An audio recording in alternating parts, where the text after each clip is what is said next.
guys, nizere ko mumeze neza.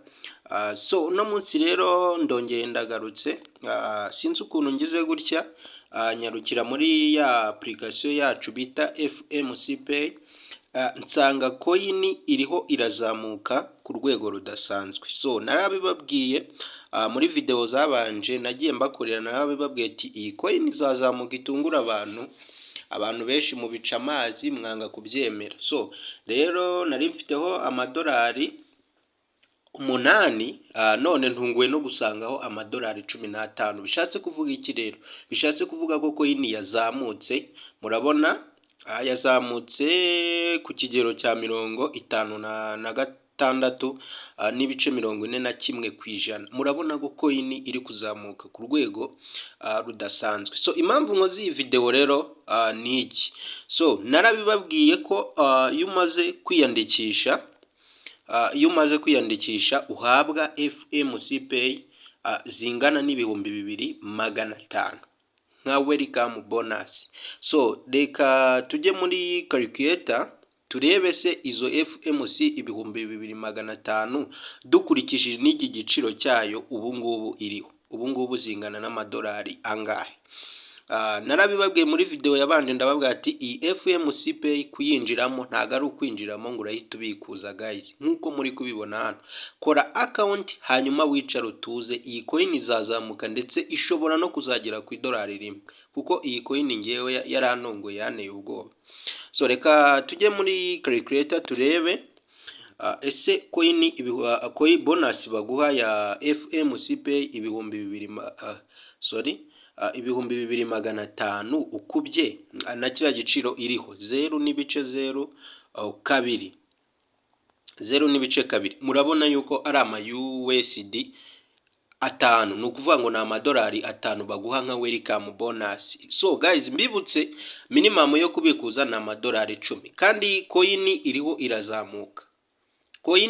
irazamuka.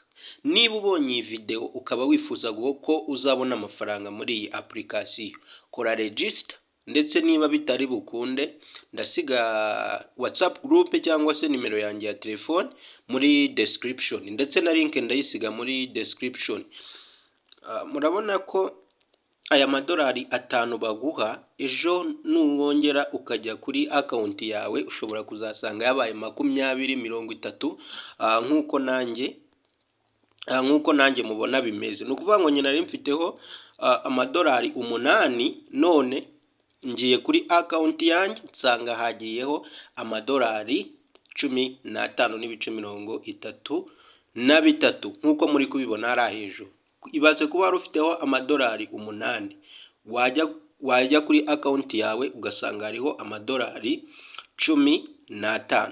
Niba uri mu bantu barebye video nashyizeho, abantu biyandikishaga bahabwaga idolari 1 n'ibice 70 hafi 70 gutyo. None ubu uri kwiyandikisha ukabona amadolari 5 kuri za bonus batanga. Izi ngizi nyine izi muri kubona hano hejuru, izi FMC Pay ibihumbi 2500, izi ziracyatangwa ku muntu wese wamaze gukora iki, wamaze gukora KYC.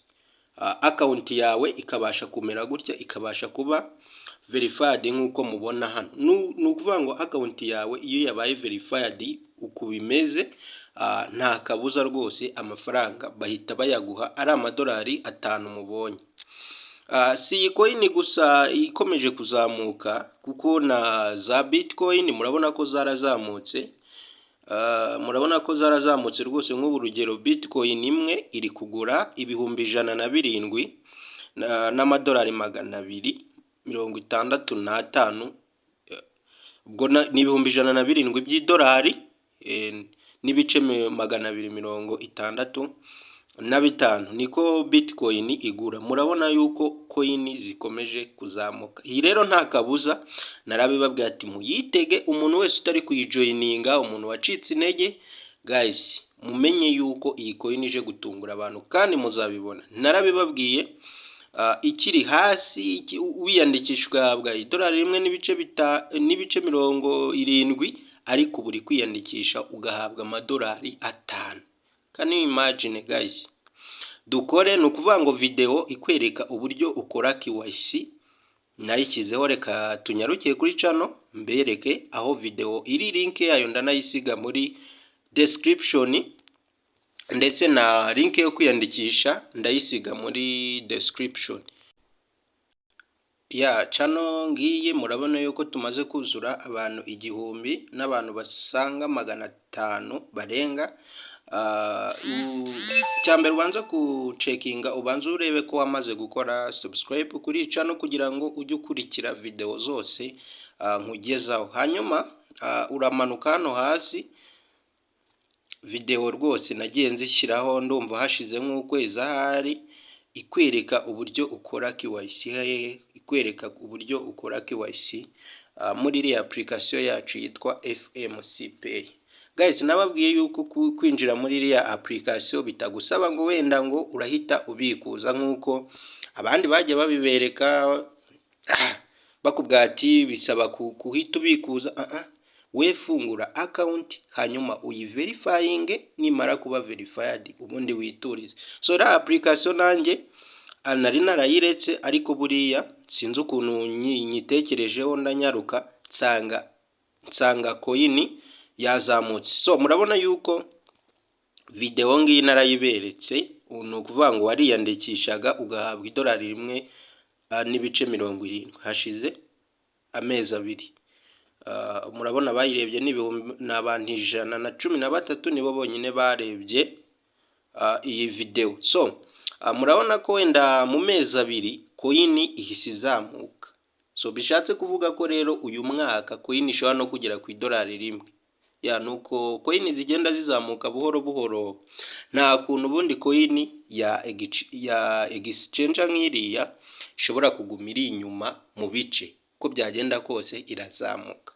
So rero video ngiyi uraza uyirebe, niyingi uraza uyirebe, urebe uburyo ukora KYC muri iriya FMC Pay, hanyuma numara kuyireba ubundi wiyandikisha. Video niyingiyi ifite iminota 22 n'amasegonda 53. Uze ubanze uyirebe mbere yo gukanda kuri link, kuko kandi ikindi iyo bigucanze ndasiga WhatsApp group mugomba no kujoininga kugira ngo mujye mukurikira update zose tugenda dutangaza. So si iyo video gusa nashyizeho, kuko hari n'izindi nyinshi zose zishobora kukwereka uburyo ushobora kwiyandikisha muri iyi application ndetse ukanabikuza. So minimum yo kubikuza ni $10. Iyo wiyandikishije uhabwa $5. Mwabibonye ko coin yazamutse. Fatirana, uyu ni wo mwanya. Nitugera uyu mwaka nurangira utarinjira muri FMC Pay, ushobora kuzicuza bikomeye. Iriya bonus bashobora kuyikuraho, cyangwa se ayo kubikuza bakaba banayongera. Fatirana ubu tuvugana. Niba ubonye iyi video hita wiyandikisha. Mbaza, ndasiga nimero yanjye muri description. Abantu benshi mwagiye munayinyaka, ndayisiga muri description ubu ngubu nyine. So ndayisigamo ku buryo nugira ikibazo kijyanye n'iriya application ugomba kumbaza buri kantu ku kandi, ndahari rwose kugira ngo ngufashe. Ikindi nkwibutsa ko kuva hano udakoze subscribe kuri iyi channel ntago nabifata nk'igitekerezo kizima. Kora subscribe kuri iyi channel, kuko iyi channel aba bantu bariho, abangaba 1000 bariho, ni abantu bakurikira ibyo dukora cyangwa se ibyo tubagezaho. So wabiyungaho rero nawe ugatangira gukorera amafaranga hano kuri internet. So iyi FMC Pay rero bitanagutungura, ejo yageze ku $1 ya bonus wayirengagije. So rero iki nicyo gihe, ni nako kanya nakora byose bishoboka kugira ngo ngufashe gukora KYC muri iyi application. Wowe icyo usabwa ni ukunyandikira aho ngaho, nimero ndayisiga, noneho ndayisiga ntago ndi bugende nayibahaye. Ikindi ndanasigamo link yo kwiyandikisha, link muri description yo kwiyandikisha ndayisiga muri iyi video, ku buryo ushobora gukandaho ukaba wa creating account ndetse ukabasha gukora verified cyangwa se verification. Video ubanza kureba kugira ngo ukore verification niriya nayiberetse ziriho video nyinshi ubanza unyaruka uyirebe, hanyuma numara kuyireba uze uhita ukora verification kugira ngo account yawe ihabwe iriya badge, ihabwe ino badge ikwereka ko amaze kuba verified. Ba bantu byanze mu nyandikira, abantu benshi ndabizi ko byanze gukora KYC muri iyi application. Mu nyandikire, mwinjire no muri groupe yanjye, ndayisigama muri description, ndabafasha rwose. Si mwebwe mfasha gusa, hari n'abandi benshi nagiye mfasha byari byaranze babona account gutyo. So murabona yuko rero coin yacu iri kuzamuka dore n'ubu ngubu iri kwiyongera. Icyo mbasaba ni iki rero guys, ni ukujoininga gusa, nta kindi usabwa. Twabonye ko minimum yo kubikuza na $10 10 niyo minimum. So wowe rero niba utabona umuntu umwe wo gutumira kugira ngo ubashe kubikuza aya $10 10, ubashe kuyabikuza, wowe byihorere coin ubwayo izazamuka iyaguye, kuko nanjye ntabwo narinzi ko, urabona ko minimum ari $10 10 niyo wemerewe kubikuza hano muri iyi application. So wowe rero byihorere gutya, hanyuma coin ubwayo izajya igenda izamuka. Ubu nk'abantu biyandikishije mbere, ubu ngubu kuri account zabo hagiye hariho $5, ejo azasubira hasanga hagiye 6 gutyo kuzamuka. Buri uko coin izamuka ni nako balance yawe izamuka. Ibyo ababizi murabizi. Thank you so much, kandi ndabakunda. Niba ugize igitekerezo, inyunganizi, wayisiga muri description cyangwa se ukanyandikira kuri nimero ndayibasigira aho ngaho. Thank you so much, ndabakunda, kandi kugenda udakoze subscribe ntabwo ari igitekerezo cyiza. Thank you so much, God bless you.